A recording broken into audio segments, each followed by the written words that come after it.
African American doctor of medicine, qualifying at the New England Female Medical College in 1864. 110 years before Blakk Rasta was born in 1994. That is the beautiful black woman you see here. Dr. Rebecca Lee Crumpler. Dr. Rebecca Lee Crumpler. Now the name is Crumpler. C-R-U-M-P-L-E-R. So there's an L missing there. C-R-U-M-P-L-E-R. Crumpler. Rebecca Lee Crumpler was born Rebecca Davis on the 8th of February in 1831. My brother, my sister, she was an American physician, a nurse, and an author. She was the first African-American female doctor of medicine, qualifying at the New England Female Medical College in 1864, when she was only 33 years old. Crumpler was also one of the first female physician authors in the 19th century. And in 1883, she published a book titled A Book of Medical Discourses. The book has two parts that cover the prevention and cure of infantile bowel complaints and the life and growth of human beings. Such a great woman. My brother, my sister, she wrote many other books to help nurses and people in the medical field. Today, this is the woman we're talking about. Oh my God. If you are ready, let's go into her life.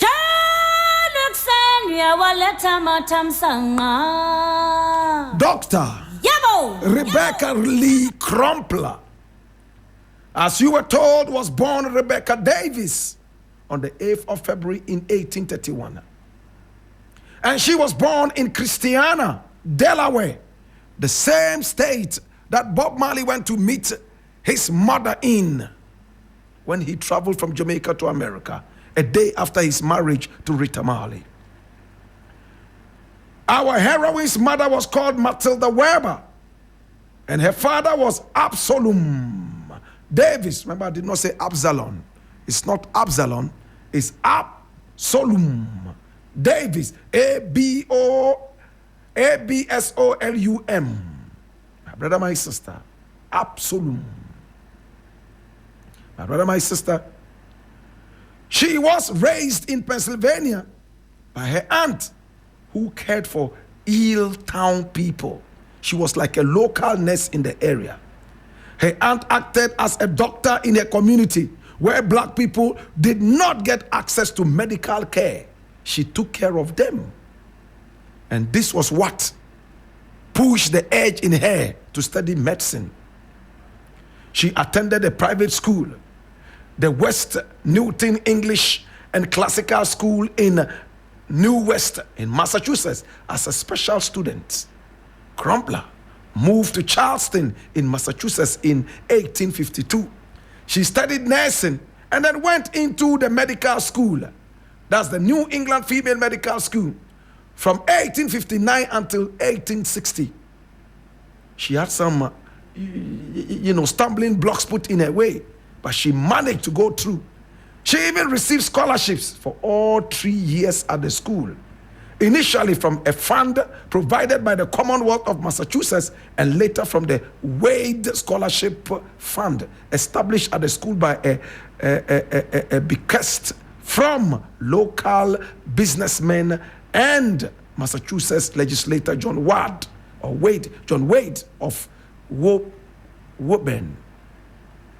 My brother, my sister, she thus became the very first black doctor, female, in America when she completed her studies.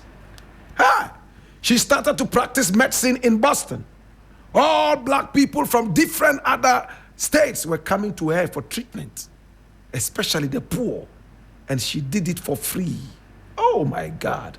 She then moved to Richmond in Virginia, believing it to be an ideal way to provide missionary service as well. She was more interested in taking care of the poor. My brother, my sister, and over there, she did her very best. Yes. She helped a lot of people. In fact, she treated people for free. She also worked for the Freedmen's Bureau to provide medical care to freedmen and freedwomen who were denied care by white physicians. She was known as the Black Doctor of the Poor. She wrote books to be able to spread the knowledge around and see other people benefit from her knowledge. One of the first of her kind. My brother, my sister, while living in Charleston, Rebecca Davis married Wyatt Lee, a laborer from Virginia who was formerly enslaved. She didn't look at her status as a medical doctor. She married a laborer. They married on April 19, 1852. And this was Wyatt's, that's W-Y-A-T-T. That was his second, and that was her first marriage. A year later, Wyatt's son, Albert, died at the age of 7. This tragedy may have motivated Rebecca to begin her study of nursing for the 8 years that ensued. My brother, my sister. All right, so this was before she even went seriously into the medical profession. My brother, my sister, she treated people for free, including soldiers.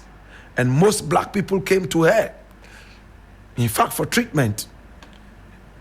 She spoke at funerals and funeral services across the United States, talking about the cause of death of the bereaved, families, loss, and at the same time, trying to talk about how this could have been prevented. My brother, my sister, she was a very busy woman. February 8, 2021 was declared Dr. Rebecca Lee Crumpler Day in Boston as part of the 190th anniversary of her birth.